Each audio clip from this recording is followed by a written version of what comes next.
16వ ఆర్థిక సంఘం chairman పనగరియాతో Chandrababu Naidu and Pawan Kalyan భేటీ అయ్యారు. కేంద్ర పన్నుల్లో రాష్ట్రాలకు సగం వాటా ఇవ్వాలని రిక్వెస్ట్ చేశారు.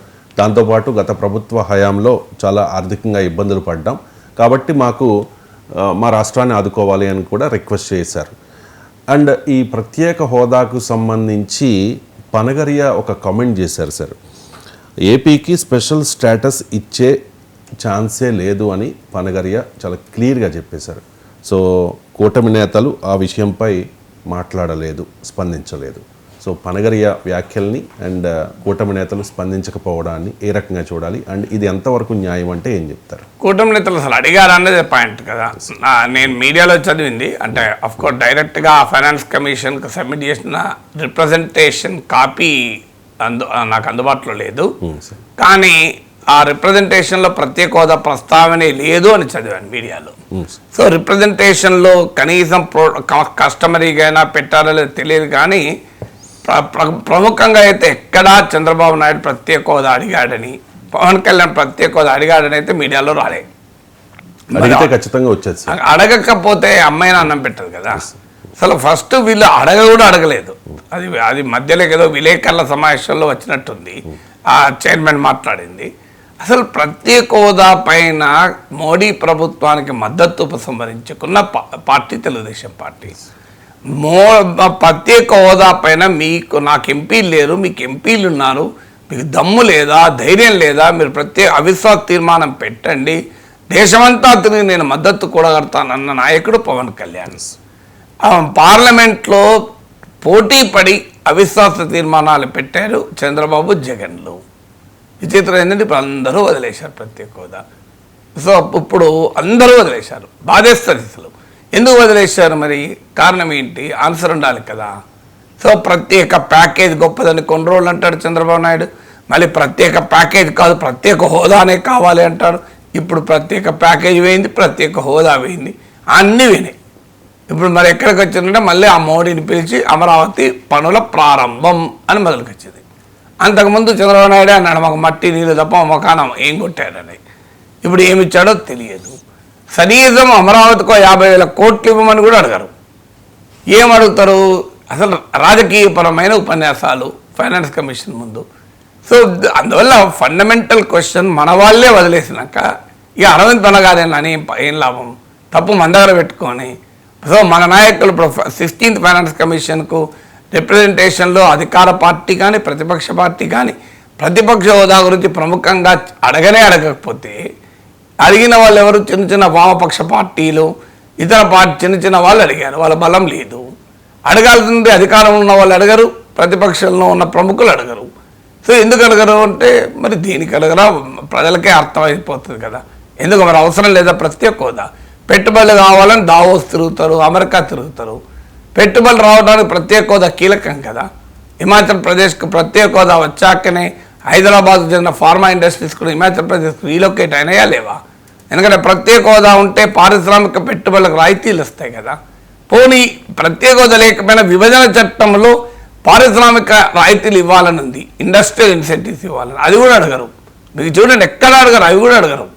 అయ్యా మా విభజన చట్టం, విభజన హామీల గురించి అసలు ఎక్కడ ప్రస్తావన లేదు 16th ఫైనాన్స్ కమిషన్కు. సో విభజన హామీల మీద ప్రస్తావన ఉండదు, ప్రత్యేక హోదా అడగరు. ఇక మనమే అడగకపోతే పలగారు ఎక్కేం పని ఇవ్వటానికి? పలగారు ఏమంటాడు? అది ప్లానింగ్ కమిషన్ పోయింది కనుక ఇప్పుడు లేదు అని. నాకు అర్థం కాని అవసరం లేదు. ప్లానింగ్ కాకపోతే నీతి ఆయోగ్ ఉంటుంది, నీతి ఆయోగ్ కాకపోతే పార్లమెంట్ ఉంటుంది. సో ప్లానింగ్ కమిషన్కు ప్రత్యేక హోదాకు లింక్ పెట్టి ప్రత్యేక హోదా కొరకు ప్లానింగ్ కమిషన్ వచ్చిందా, ప్లానింగ్ కమిషన్కు ప్రత్యేక హోదా వచ్చిందా? దానికి సంబంధం ఏంటి? సో ఇది 14th ఫైనాన్స్ కమిషన్ చైర్మన్ స్పష్టంగా అన్నారు. 14th ఫైనాన్స్ కమిషన్ రిపోర్ట్లో ఉంది అన్నారు. 14th ఫైనాన్స్ కమిషన్ రిపోర్ట్ మీరు తీసి చదవండి, ఎక్కడ ఉందో చెప్పండి నాకు. నేను ఇదివరకు ఛాలెంజ్ చేశాను. 14th ఫైనాన్స్ కమిషన్ రిపోర్ట్లో కనుక ఆంధ్రప్రదేశ్కు ప్రత్యేక హోదా ఇవ్వకూడదు అని ఉంటే నా జీవితంలో టీవీ కెమెరాల ముందు రానని చెప్పాను. ఎందుకంటే చూడండి ప్రత్యేక హోదా గురించి ఏముంది అందులో. 14th ఫైనాన్స్ కమిషన్లో ఏముంది? కొత్తగా కేంద్రం నుంచి రాష్ట్రాలకు నిధుల పంపిణీలో కొత్త ఫార్ములా ఉండడం వల్ల concept of special category status redundant అయిపోయింది అని ఉంది. ఆంధ్రప్రదేశ్ ప్రస్తావన లేదు, ఆంధ్రప్రదేశ్ స్పెసిఫిక్ కామెంటే కాదు అది. మరి ఆంధ్రప్రదేశ్కి సంబంధించింది 14th ఫైనాన్స్ కమిషన్ వద్దన్నది అంటే అబద్ధం ఆడతారు ఎందుకు? మీరు 14th finance commission member Govindarao అనుకుంటాను. ఇందులో ఆర్టికల్ రాస్తూ అసలు మేము రికమెండే చేయలేదు, ప్రత్యేక ఇవ్వకూడదని మాకు సంబంధం లేదన్నారు. సో 14th ఫైనాన్స్ కమిషన్ ఎక్కడ చెప్పింది? పొద్దున్నైతే 14th ఫైనాన్స్ కమిషన్ గురించి ఉంటుంది కదా. అరవింద్ పాల గారికి సూటి ప్రశ్న, ప్లానింగ్ కమిషన్ రద్దయితే ప్రత్యేక హోదా ఇవ్వరాదని ఎక్కడుంది చెప్పండి నాకు. Show me in one place ఎక్కడ ప్లానింగ్ కమిషన్ రద్దయితే ప్రత్యేక హోదా ఇవ్వకూడదు అని ఎక్కడ ఉంది? ఎక్కడ రాసింది చెప్పండి. ఎక్కడో కానీ ఉండాలి కదా. ఏ రాజ్యాంగంలో ఏ అధికారంలో రాస్తుంది, ఏ చట్టంలో రాస్తుంది? ఇంకొక పాయింట్ కూడా అర్థం కావాల్సింది ఏంటంటే, ఈ ఆర్టికల్ 3 ప్రకారం రాష్ట్రాన్ని విభజించే క్రమంలో తీసుకునేటువంటి మెజర్స్కు చాలా ఎక్కువ, ఈవెన్ రాజ్యాంగ సభలు కూడా అవసరం లేదు, ఇన్సిడెంటల్ కాన్సిక్వెన్షియల్ మెజర్స్ అంటారు దాన్ని. దీన్ని మీకు ఆర్టికల్ 4 ఆఫ్ ద కాన్స్టిట్యూషన్ ఉంటుంది.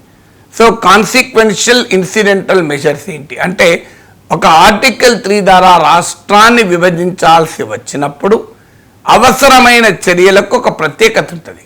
దానికి ఈ విషయాన్ని నేను ఆ రోజుల్లో కూడా చాలాసార్లు మాట్లాడితే అప్పుడు పార్లమెంట్లో గల్లా జయదేవ్ ఉండే, ఆయన పిఏ నాకు ఫోన్ చేశాడు, సార్ మీకు సప్లిమెంటల్ కాన్సిక్వెన్షియల్ మూడు రకాలుగా చెప్తున్నా, ఆర్టికల్ 4 ఉంటుంది, మీరు గూగుల్లో కొట్టినా వస్తుంది, article 4 of the constitution of India అని. సో ఆ కాన్సిక్వెన్షియల్ సప్లిమెంటల్ మెజర్ తీసుకోవచ్చు అని దాని గురించి మాట్లాడారు కదా సార్. మా జయదేవ్ గారు అడుగుతున్నారంటే నేను ఆయన పంపించాను ఆర్టికల్ 4 గురించి. ఆయన పార్లమెంట్లో కూడా రైజ్ చేశాడు దీన్ని. పార్లమెంట్లో గల్లా జయదేవ్ తన ప్రసంగంలో కూడా ఈ కాన్సిక్వెన్షియల్ సప్లిమెంటల్ చర్యలు తీసుకోవచ్చు అని రైజ్ కూడా చేశాడు. నాకు ఆ రోజు జయదేవ్ పిఏ ఫోన్ చేసి సార్ అడుగుతున్నాడు సార్ అంటే నేనే పంపించాను. సో ఎందుకు ఈ మాట చెప్తున్నానంటే, అయ్యా ఆర్టికల్ 4 ప్రకారం, ఆర్టికల్ 3 ప్రకారం రాష్ట్రాన్ని విభజించేటప్పుడు ఇచ్చిన హామీలకు చేసే పనులకు ప్రత్యేకత ఉంటుంది, ఏవి పనిచేయదు. నాకు ఇంకొకటి చెప్పండి, 14th ఫైనాన్స్ కమిషన్ ముందా, ప్రత్యేక హోదా ముందా?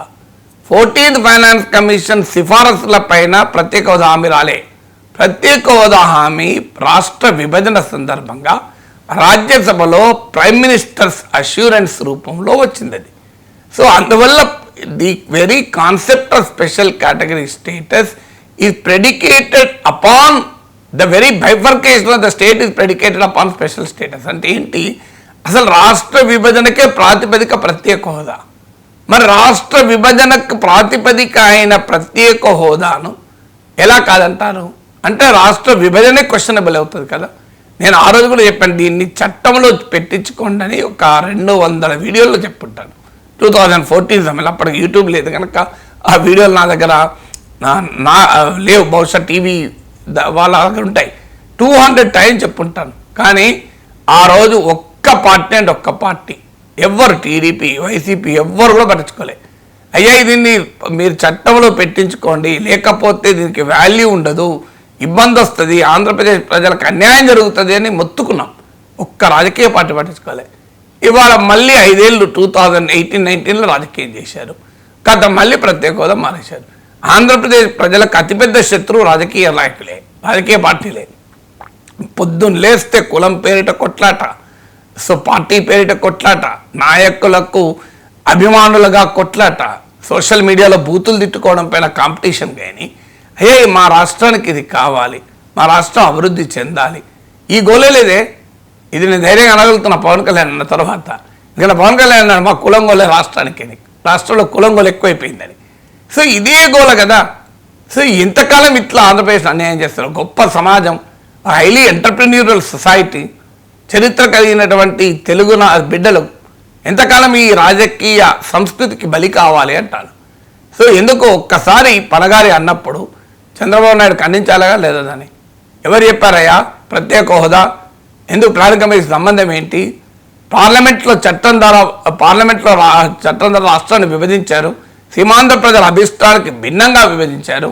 విభజించేటప్పుడు ఇచ్చిన హామీ ఇది, దీనికి ప్లానింగ్ కమిషన్ సంబంధం ఏంటి అని చంద్రబాబు నాయుడు అనాలి కదా. ఎందుకంటే లేడు పవన్ కళ్యాణ్ అనాలి కదా. పాచిపోయిన లడ్డూలను తిట్టాడు కదా కాకినాడ సభలో, హిందీలో కూడా మాట్లాడి మోడీకి అమిత్ షాకి వినబడాలి, అర్థం కావాలని.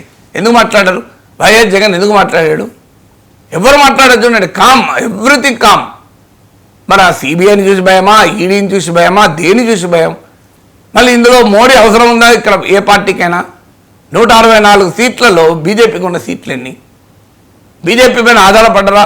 అసలు మోడీనే చంద్రబాబు నాయుడు మీద ఆధారపడ్డాడు. కానీ భయమో మనమే భయపడాలి, మనమే వనకాలి. ఎందుకు ఇది? మనమే చేతులు ముడుచుకొని కూర్చోవాలి. ఎంతకాలం ఇది? అరే తెలుగు వాళ్ళ పౌరుషం ఎక్కడ పోయింది? ఢిల్లీ సింహాసనం ముందు తెలుగు వాళ్ళ ఆత్మగౌరవం పదాక్రాంతం కాకూడదని కదా ఎన్టీ రామారావు పార్టీ పెట్టింది. ఇంత మనం ఎందుకు భయపడాలి అంటాను. ఏ ఒక్క మాట అనలేరా? Mister Arvind Panagariya, your observation is wrong. ఈ మాట అంటానికి ఎందుకంటే ధైర్యం భయం లేదు. నేను అరవింద్ పనగారి ముందుంటే అంట, mister Arvind Panagariya your absolutely your argument is farcical, can you prove it అని అంటాం. భయమైంది.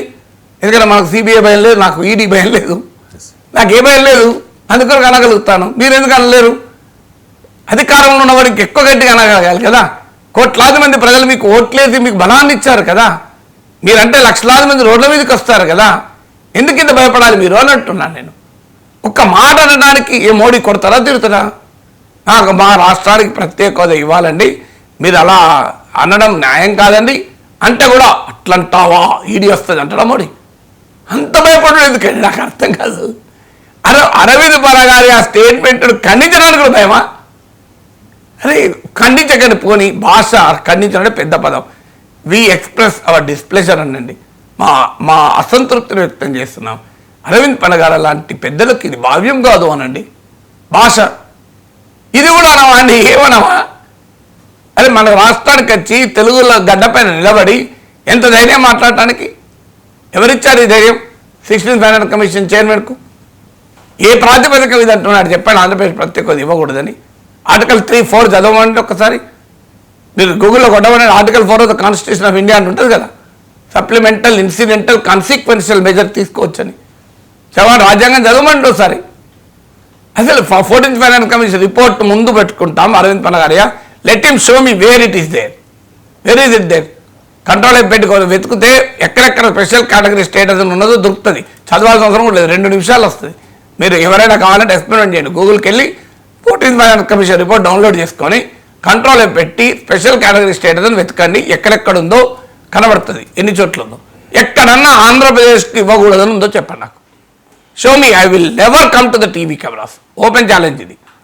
ఆంధ్రప్రదేశ్కు ప్రత్యేక హోదా ఇవ్వకూడదు అని కనుక 14th ఫైనాన్స్ కమిషన్ రికమెండేషన్స్లో ఉంటే ఐఎమ్ అగైన్ ఛాలెంజింగ్. నా లైఫ్లో టీవీ కెమెరాల ముందుకున్నాను. కానీ అబద్ధాలు రాజకీయ నాయకులు ఎందుకు చెప్తున్నారు? అబద్ధాలు చెప్పేవాళ్ళు ఎందుకు ఖండించలేకపోతున్నారు? 14th ఫైనాన్స్కి ఇప్పుడు అయిపోయింది ప్లానింగ్. ఎక్కడ అరవింద్ పనగారి పెద్ద మనిషి కదా, మా మేధావి, పెద్ద ఎకానమిస్టు. చెప్పవా ఎక్కడుంది ప్లానింగ్ కమిషన్ రద్దయితే ఇవ్వకూడదని? ఎక్కడుంది చెప్పండి. ప్లానింగ్ కమిషన్ ప్లేస్లో నీతి ఆయోగ్ రాలేదా? అది తెలియదు ఆయనకు. ప్లానింగ్ కమిషన్ నీతి ఆయోగ్ పక్కా పెట్టు, అవి ఉంటే ఇవ్వదలుచుకుంటే అడ్డం అవి పో అని ప్రత్యేక ఇవ్వకు. 50,000 కోట్లు అమరావతికి ఇవ్వు, అడ్డమా? బీహార్కు ఎన్ని ఇచ్చారు ఈ మధ్య బడ్జెట్లో? ఏ ఫైనాన్స్ కమిషన్ అడ్డుపడిందండి? 59,000 కోట్లు బడ్జెట్లో బీహార్కి ఇచ్చింది. ఎందుకు? బీహార్లో ఎన్నికలు ఉన్నాయి, బీహార్లో రాజకీయాలు ఉన్నాయి. ఆంధ్రప్రదేశ్లో అవసరం లేదు. ఏం చేయకపోయినా ఓట్లు ఇస్తారు ఆంధ్రప్రదేశ్లో. ఎందుకంటే బీజేపీ అంటే భయం, అన్ని పార్టీల భయమే కదా. అందువల్ల వాళ్ళకు టీడీపీ కావచ్చు వైసీపీ ఎవరో ఇద్దరు మద్దతు ఇస్తారు పోటీపడి.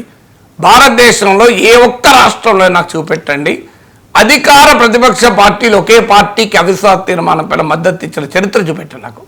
Entire country. మీకు 2024 ఎన్నికలకు ముందు బీజేపీ మోడీ ప్రభుత్వం పైన అవిశ్వాస తీర్మానం పెట్టారు. టీడీపీ వైసీపీ 2 పార్టీలు అవిశ్వాస తీర్మానానికి వ్యతిరేకంగా మోడీ ప్రభుత్వానికి అండగా ఓటేశాయి. దేశం మొత్తం మీద చూపెట్టండి 2 ప్రాంతీయ పార్టీలు ఒకే రకంగా ఓటేసిన, పరస్పరం పోటీ పడుతున్న ప్రాంతీయ పార్టీలు ఒకే రకంగా ఓటేసింది ఎక్కడా కనబడదు ఒక ఆంధ్రప్రదేశ్లో మినహా. ఇది అవమానకరం కాదా? మీరు తమిళనాడులో డిఎంకే అవిశ్వాస తీర్మానానికి అనుకూలంగా ఓటేసింది, ఏడీఎంకే వ్యతిరేకంగా ఓటేసింది. మీరు ఎక్కడైనా తీయండి, మీరు 2 పార్టీలు వ్యతిరేకంగా ఓటేసిన సందర్భాలు ఉంటాయి, కానీ 2 పార్టీలు అనుకూలంగా ఓటేసిన సందర్భం ఎక్కడ ఉండదు. మీరు బీహార్ జేడీయూ అవిశ్వాస తీర్మానాన్ని వ్యతిరేకించింది, ఆర్జేడీ అనుకూలంగా ఓటేసింది. మీరు ఎక్కడైనా తీయండి, ఎక్కడా కనబడదు మీకు. Entire country except Andhra Pradesh. మన తెలుగు వాళ్ళ దౌర్భాగ్యం ఇది.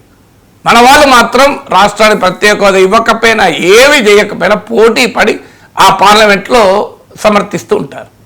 ఈ అనేది మన ధైర్యం ఉన్నమాట రాదా అంటే ఎక్కడైనా